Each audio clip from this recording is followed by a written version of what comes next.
Kahit na kailangan ko ang pera para sa anak ko, hindi na ako tatanggapan ng tulong mula sa kanila. Hindi ko lubos maisip na tinanggihan ni Zenny ang ano ko. At parang nainsulto pa siya nung sinabi kong gusto ko siyang tulungan. Eh, para naman sa anak mo yon. Hindi ako tatanggap ng tulong sa kanila. Ano ba, Mars? Bakit ba ang kulit-kulit mo? Sumisigaw ka na. Sa isang araw na po yung exhibit namin sa school, kung saan ako yung project head. It would mean a lot to me po kung makakapunta kayong dalawa. Salamat, Dennis, ha? Alam mo, hindi ko alam kung anong gagawin namin mag-ina kung wala ka. Ano to? Padala mo kay Liren. Sino naman ang magpapadala nito? Iuuwi ko ng anak ko. Bakit na naman? Dahil palagay ko, kay Roxanne talaga galing ang perang yan. Gusto ko nang iuwi ang anak ko para sa ganon, wala na kaming kaugnayan sa mga Saavedra.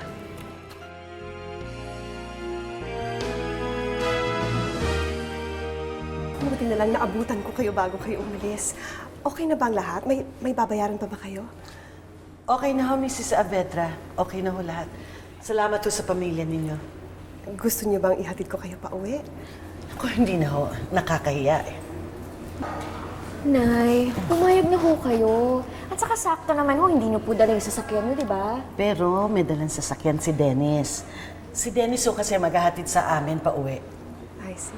Pero kung gusto niyo ho sumama sa amin, sige ho, para makita niyo rin ho yung bahay namin. Lira, huwag mo nang abalahin It's si okay. Mrs. It's okay. Sasama ako. Gusto ko rin malaman kung saan kayo nakatira. Kaya, sasama ako sa inyo.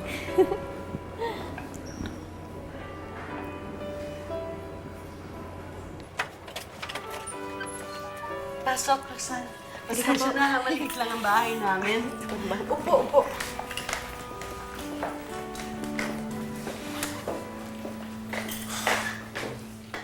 Diyan na lang yan. Kinunan po yan ng debo ko. Souvenir po namin ni Inay. Buti ka pa. Nakapag-debut pa. Samantalang si... Mommy! Mommy, look. Mommy, gusto ko pag nag-debut ako, ganito yung gown ko, ha? 2 years pa yun? Nagpaplano ka na? Oo naman, Mommy. Siyempre, di ba, special yung debut? Kaya gusto ko, ngayon pa lang, pinaghahanda na natin yun. Oo naman. Siyempre naman kailangan memorable ang debut mo, di ba? Sige nga, tignan nga natin. Ito gusto ko, Mommy. Anong kulay? Pink. Auntie, alis po muna ako. May pasok po ako eh. Babalik na lang po ako mamaya. Oh, sige, Dennis. Salamat, ha? Ingat po. Ikaw din. Ingat ka. Salamat, Dennis, Bye. ha? Ingat. Mars, abay may bisita. Kailangan ko lang. Ay, oo nga pala. Alika, maganda tayo. Ay, hindi na. Don't bother. Sige, okay lang yun, Roxanne. Maiwan muna namin kayo dito, ha? Maghahanda lang kami ng merienda ni Becky. Hindi na talaga. Kaya naman ako nagpunta rito, hindi lang dahil gusto kong malaman kung saan kayo nakatira. Gusto ko sana kitang kausapin uli, Zenny. Kausapin? Tungkol saan? Kay Angeline, sa anak ko. Alam kong kayo ang huling magkasama. Gusto ko lang malaman kung nagkausap kayo bago siya binawian ng buhay. At kung nagkausap kayo, ano ba yung mga sinabi niya at ano ba yung mga huli niyang binitiwang salita?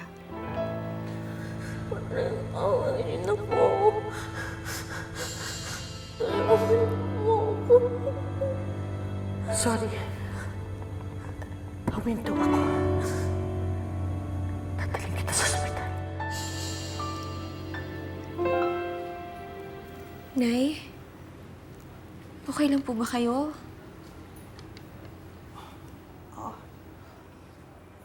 Okay lang ako. Inaalala ko lang yung mga nangyari ng gabi yun. Anong mga naaalala mo? Meron ka bang naaalala? Na sinabi ni Angeline?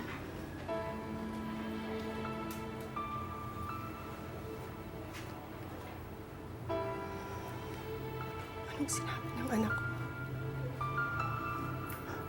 Anong huli niyang salita, Zenny?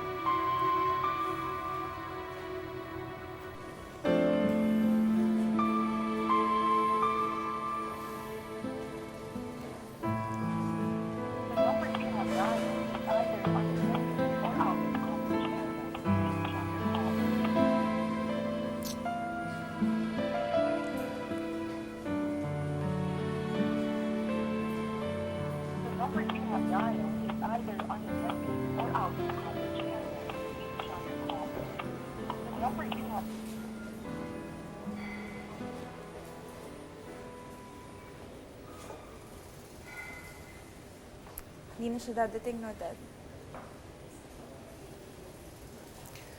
Kanina ko pa siya tinatawagan, anak, pero hindi ko siya makontak. Alam ko naman yung dahilan, Dad, eh.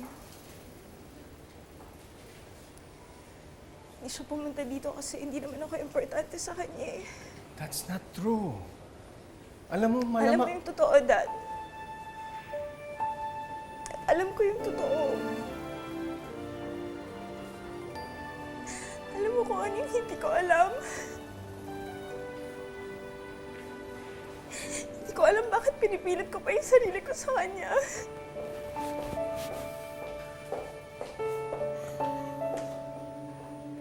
Narito ang puso ko,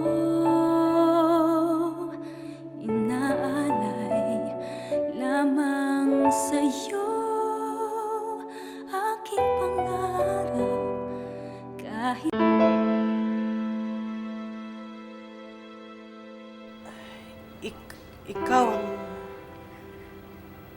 Ikaw ang hinahanap niya, Roxanne.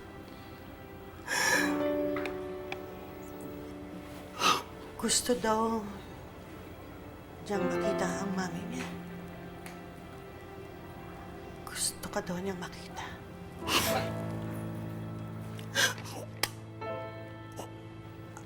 Diyos ko. Marami ng dugo ang nawala sa kanya nung makita ko siya. Nagkamalay siya sandali. At tumingin siya sa akin. Ilang beses ko nang nakita yung tingin na ginawa niya. Marami ko nang beses na nakita yun sa ospital. At nakita ko rin sa mukha niya na sumuko na siya. Nahanda na siyang magpaalam. Tulungan niyo po ako. Dali niyo po ako sa ospital. Tulungan niyo po ako. Nang mga oras na yun, ikaw ang hinahanap niya, Roxanne. Sinabi niya gusto niya magpaalam sa'yo. Na gusto niya magpaalam sa mami niya.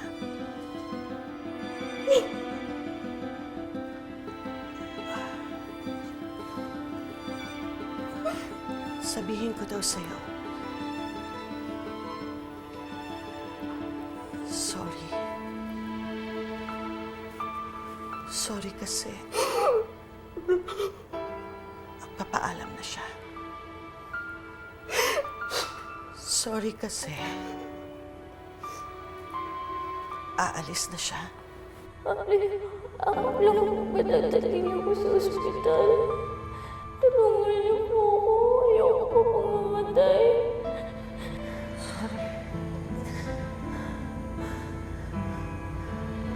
Mas kailangan ng anak ko ang tulong. Tulungan niyo po ako. Ayoko po pong mamatay.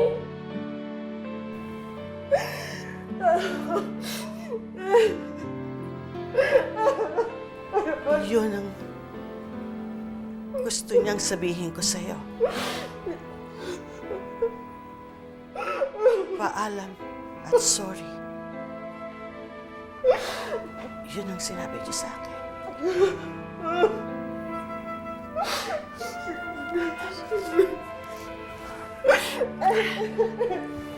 Kukuha lang ako ng tubig.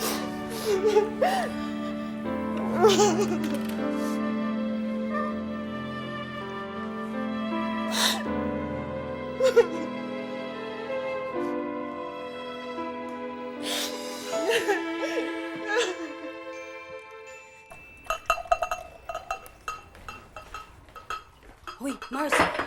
Ay, ano ba yan? Ano ba nangyayari sa'yo? Ako na. Okay ka lang ba? Hindi, wala. Anong wala? Okay lang ako. Okay lang ako. Alam mo, hindi ka okay. Nagsinungaling ka kay Roxanne kanina. Hindi okay yun. Kinilabutan ako sa mga sinabi mo. Sinabi ko lang kung anong gusto niyang marinig. Na hindi totoo. Ang totoo. Ang totoo, Becky. Nagising ang anak niya at humihingi ng tulong sa akin. Nagmamakaawa na tulungan ko siya. Pero pinatagal ko. Hinihintay ko na manghina siya. Bago nagbago ang isip ko na tulungan siya. Yun ang totoo, Becky. Hinayaan ko maging critical muna siya para matulungan ang anak ko. Yung ba dapat ko sinabi ka, Roxanne? Yung ba dapat ko sabihin sa kanya?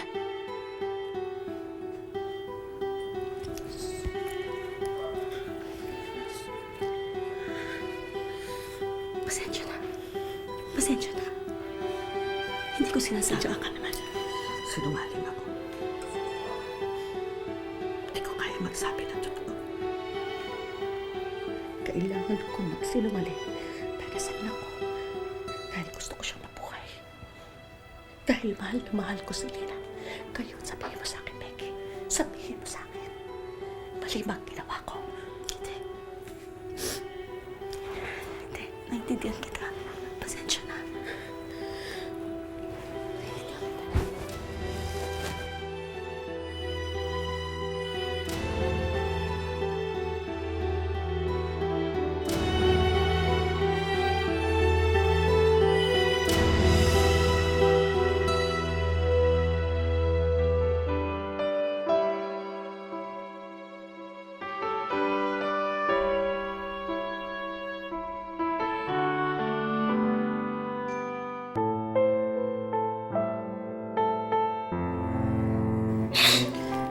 Hanggang sa huling hininga po ni Angeline, kayo pa rin po ang iniisip niya.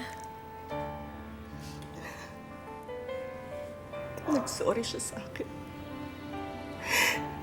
Gusto niya na akong iwan.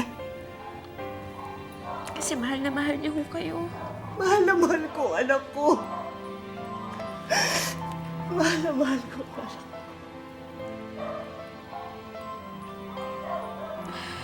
Ma'am Roxanne.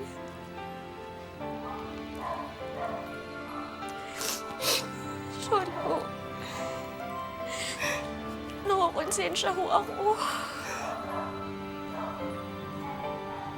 Nabuhay nga ako dahil sa puso ng anak niyo. Pero ang kapalit naman po nun yung pagluluksa niyo, Ma'am Roxanne. Ma'am Roxanne, buhay nga ako, pero malungkot naman po kayo.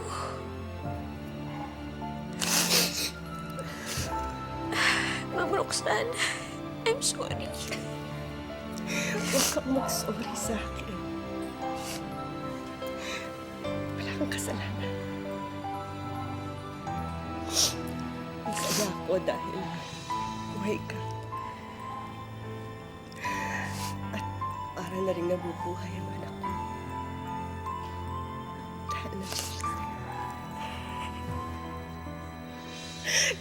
Dahil huwag kang mag-sorry. Huwag kang makonsensya. Hindi mo ako pinapalungkot. Pinapasaya mo ako.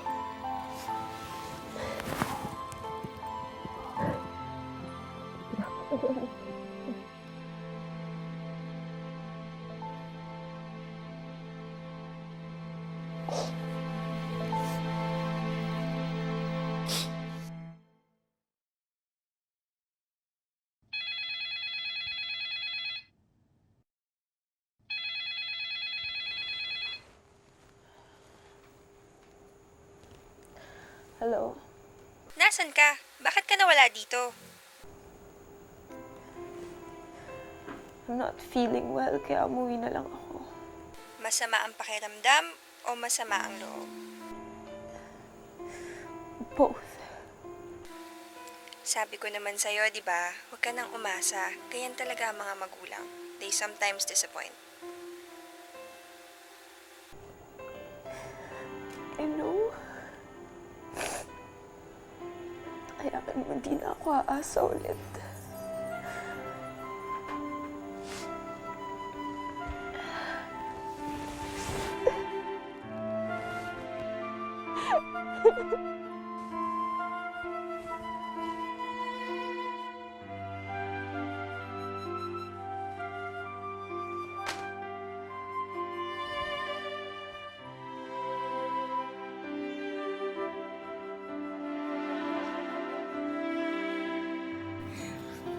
Dana, huwag ka nang umiyak. Huwag kang maawa sa akin. Baka makasama sa'yo. Tama na. Teka muna. Kailangan ng tinatanong ko sa'yo kung anong nakakapagpasaya sa'yo. Ano bang nakakapagpasaya sa'yo? Nakakapagpasaya po sa akin. Simple lang naman po akong tao. Madali lang po akong sumaya. At madali ka ring umiyak. Teka nga, sagutin mo ko, ano-ano ba ang mga nakakapagpasaya sa'yo? Si Inay, pinapasaya niya po ako. At saka, si Fluffy. Yung boyfriend mo? Po? Nako, wala pa akong boyfriend. Si Dennis po ba tinutukoy niyo? Ay, naku ma'am, hindi ko po boyfriend yon. Magkapatid lang po yung turingan namin. Mag-best friends. Eh kasi po, ayoko pa pong mag-boyfriend eh. Gusto ko pa pong makapagtapos ng pag-aaral. Naku, yan din ang sinabi ko sa anak ko na magtapos muna. Pero yun, na in love kahit bata pa. May boyfriend na po si Angeline? Oo. Prince ang pangalan niya. Prince? Prince? Sinong Prince? Bakit pa naman ako tatawagin Prince?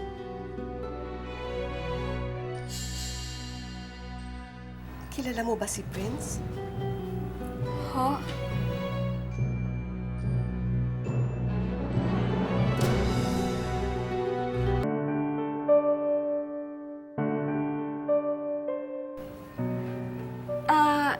Hindi po. Pero, Oy, eto na. Kain na. Tama na yung drama. Halika na po, kain na po. tara ho, merienda na po tayo. Salamat. Ito po, oh.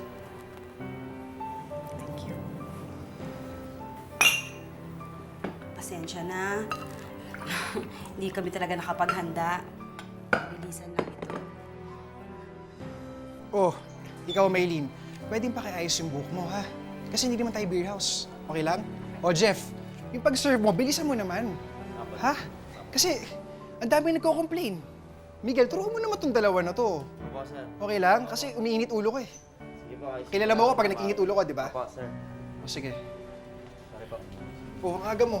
Close pa yung bar. Teka pare, yung pera ba napadala mo na? Para kay Lira. Kagabi pa. Ayos. Nabalita mo ba kung ginamit nila yung pera? Nakalabas na ba siya na maayos? Okay na? Alam mo, ikaw na lang ang pumunta kay Lira. Diba? Kung talagang gusto mo malaman. Total, pogi pa yung pagtulong mo sa kanya. Wala nga akong gusto sa kanya. Ha! Binigyan mo ng 20,000. Ewan ko sa'yo. Tinutulungan ko si Lira dahil nasa kanya yung puso ni Angeline. Yung puso sa katawan ni Lira yung tinutulungan ko. Hindi si Lira. Sabi mo eh. O paano? Ikaw ba naman ako, ha?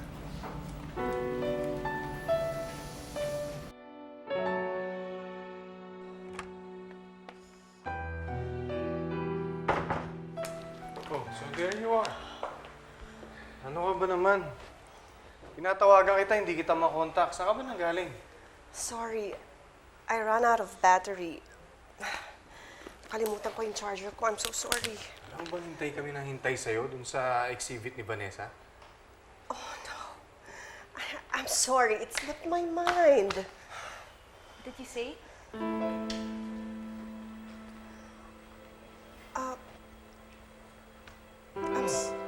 Paano mo makakalimutan yun? Tinawagan pa nga kita para ipaalala sa'yo I'm sorry, Vanessa. Something just came up. What came up this time, Mom? Nabalitaan ko kasing lalabasan ng hospital si Lyra, kaya Lyra?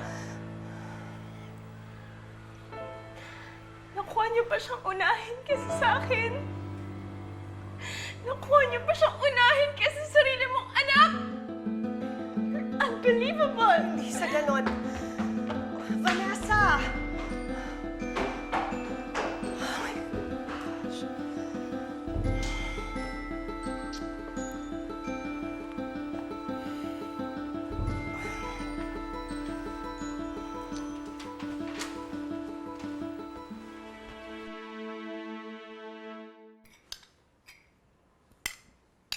Hoy, Ho, ba't di ka kumakain? Ba't ka nakatulala dyan? wala ho. Iniisip ko ho kasi yung kinuwento sa akin ni Ma'am Roxanne kanina. Bakit? Anong kinuwento niya? Na ang pangalan ng boyfriend ni Angeline ay Prince. Prince? Charming ba apelido? As in, Prince Charming. Gets mo? Prince Charming. O ano daw yung tungkol dyan sa prince na yan? Nay, nung isang araw ho kasi, nung pumasok po si Dennis sa ospital, natawag ko siyang Prince. Takang-taka naman ako noon kung bakit natawag ko siyang Prince. Tapos ngayon nalaman ko na Prince yung pangalan ng boyfriend ni Angeline. Nay, hindi ba ang weird nun?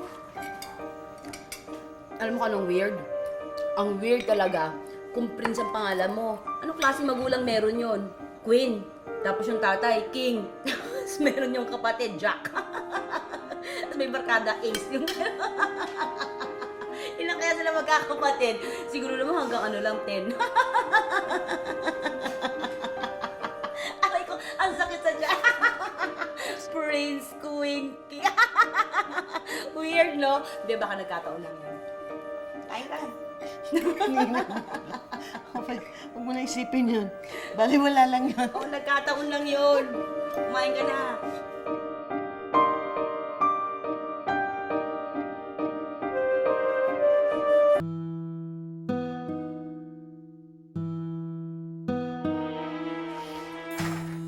Vanessa, anong ginagawa mo? Gusto ko muna umalis, Ma. Pupunta ako sa bahay ni Jillian. Oh, Vanessa, ano ka ba naman? Please, let me explain. Okay, Ma. Why don't you explain to me why you picked Lyra before me? Vanessa, nung nalaman kong paalis si Lyra sa hospital, pinilit kong habulin siya dahil pag hindi ko siya nakita muli at hindi pwede yun. Nasa kanya ang puso ng kapatid mo. Oh my God! My God, Ma! Si Angeline pa rin! Wala na nga si Angeline dito eh! Siya pa rin yung kakumpetensya ko! Wala na siya dito, Ma! Ako yung nandito! Vanessa, hindi sa ganun. Alam mo, hindi ko maintindihan. Alam ko naman eh. Alam kong si Angeline lang yung mahal mo. Pero pinipilit kong isipin na mamahalin mo din ako. No, Vanessa, please don't do this. Let me go, Ma! I wanna go! Vanessa, please!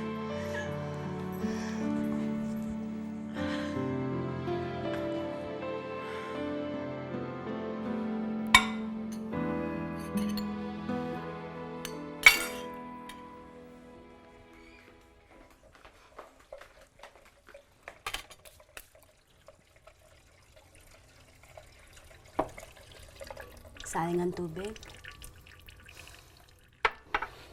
Alam ko ay iniisip mo. Kinakabahan ka dun sa kinuwento ni Lira, no? Tungkol dun sa prince.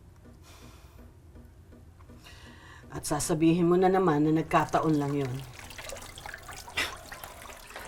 Ano pa nga ba?